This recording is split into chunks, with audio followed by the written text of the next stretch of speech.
6 വയസ്സുള്ള കുട്ടി കയ്യിൽ 50 രൂപയുമായി ദൈവത്തെ വാങ്ങാൻ ഇറങ്ങി. ഒരു കടയിൽ കയറി ചോദിച്ചു, ഇവിടെ ദൈവത്തെ കിട്ടുമോ? നീ എന്താ ആളെ കളിയാക്കാൻ ഇറങ്ങിയതാണോ?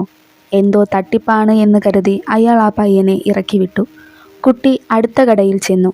അവിടെ നിന്നും ഇറക്കിവിട്ടു. അങ്ങനെ ഓരോ കടയിലും ഇതേ ചോദ്യവുമായി അവൻ കയറി ഇറങ്ങി. സന്ധ്യയായി. അവൻ 70ാമത്തെ കടയിലും കയറി ചെന്നു. ചേട്ടാ, എന്നെ ഒന്ന് സഹായിക്കുമോ? ഇവിടെ ദൈവത്തെ വിൽക്കുമോ? 60 വയസ്സ് പ്രായം തോന്നുന്ന ആ മനുഷ്യൻ ആ കുട്ടിയോട് ചോദിച്ചു, എന്തിനാണ് നിനക്കിപ്പോൾ ദൈവത്തെ? ഒരാളെങ്കിലും തൻ്റെ ചോദ്യം കേട്ടല്ലോ എന്ന സന്തോഷത്തിൽ നിറകണ്ണുകളോടെ ആ കുട്ടി പറഞ്ഞു, 3 വർഷം മുമ്പ് എൻ്റെ അച്ഛനും അമ്മയും മരിച്ചു. അത് കഴിഞ്ഞ് എൻ്റെ അങ്കിളാണ് എന്നെ നോക്കുന്നത്. പക്ഷേ അങ്കിൾ ഒരു ആക്സിഡൻറ്റിൽ ഇപ്പോൾ ആശുപത്രിയിലാണ്. ഇതുവരെ ബോധം തെളിഞ്ഞിട്ടില്ല. ഡോക്ടർ പറഞ്ഞു, ദൈവത്തിന് മാത്രമേ നിന്റെ അങ്കിളിനെ രക്ഷിക്കാൻ കഴിയൂ എന്ന്. കുട്ടി വിചാരിച്ചു ദൈവം എന്തോ വലിയ അത്ഭുതമാണെന്ന്. അതുകൊണ്ട് കുറച്ച് ദൈവത്തെ മേടിച്ച് അങ്കിളിന് കഴിക്കാൻ കൊടുക്കണം എന്ന്. അങ്കിളിനെ രക്ഷിക്കണം. ഇവിടെ ദൈവത്തെ വിൽക്കുന്നു. അവൻ്റെ നിഷ്കളങ്കത കണ്ട് അയാൾ അവനോട് ചോദിച്ചു, നിന്റെ കയ്യിൽ എത്ര രൂപയുണ്ട്? 50 രൂപ.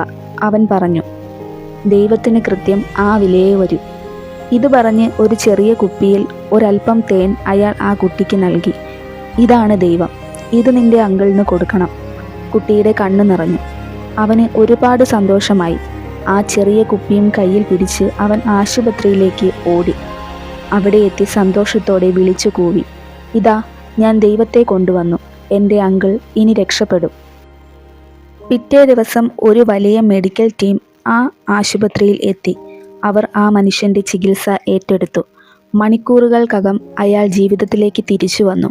ദിവസങ്ങൾ കഴിഞ്ഞു. ആശുപത്രിയുടെ ബില്ല് വന്നപ്പോൾ അത് കണ്ട് അങ്കിൾ ഞെട്ടി. പക്ഷേ അപ്പോൾ തന്നെ ആശുപത്രിയിൽ നിന്നും അറിയിപ്പ് വന്നു, ഒരു അബദ്ധം പറ്റിയതാണ്. ബില്ല് മുഴുവൻ ഓൾറെഡി അടച്ചതാണ്. ആ മനുഷ്യന് അത്ഭുതമായി. ഇയാൾ ആ കുട്ടിയോട് ചോദിച്ചു, എന്താണ് സംഭവിച്ചത്? കുട്ടി നടന്നതെല്ലാം പറഞ്ഞു. ദൈവത്തെ വാങ്ങാൻ പോയ കഥയും തനിക്ക് ദൈവത്തെ തന്നുവിട്ട മനുഷ്യൻ്റെ കഥയും എല്ലാം. അങ്കിൾ കുഞ്ഞിനെയും കൂട്ടി ആ മനുഷ്യൻ്റെ കടയിലേക്ക് പോയി. ആ നാട്ടിലെ തന്നെ ഏറ്റവും വലിയ പണക്കാരനായ മനുഷ്യനായിരുന്നു അയാൾ. അങ്കിൾ ആ മനുഷ്യന് കണ്ണുനീരോടെ നന്ദി പറഞ്ഞു.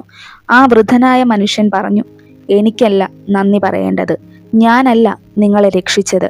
നിങ്ങൾക്ക് വേണ്ടി കയ്യിൽ 50 രൂപയുടെ നോട്ടുമായി ഒരു ദിവസം മുഴുവൻ കടകളിൽ കയറി ഇറങ്ങിയ ഈ കുഞ്ഞാണ് നിങ്ങളെ രക്ഷിച്ചത്. അവൻ്റെ നിഷ്കളങ്കതയും സ്നേഹവും നിറഞ്ഞ ഹൃദയമാണ് നിങ്ങളെ രക്ഷിച്ചത്. ദൈവത്തിൻ്റെ വില ഒരു നല്ല ഹൃദയമാണ്. ഒരു നല്ല ഹൃദയത്തിന് മാത്രമേ ദൈവത്തെ ഓർക്കാൻ കഴിയൂ. മറ്റുള്ളവർക്ക് വേണ്ടി നമ്മൾ നടത്തുന്ന കൊച്ചു കൊച്ചു ഓട്ടങ്ങൾക്കിടയിലാണ് നമ്മൾ ദൈവത്തെ കണ്ടുമുട്ടുന്നത്, ദൈവത്തെ സ്വന്തമാക്കുന്നത്.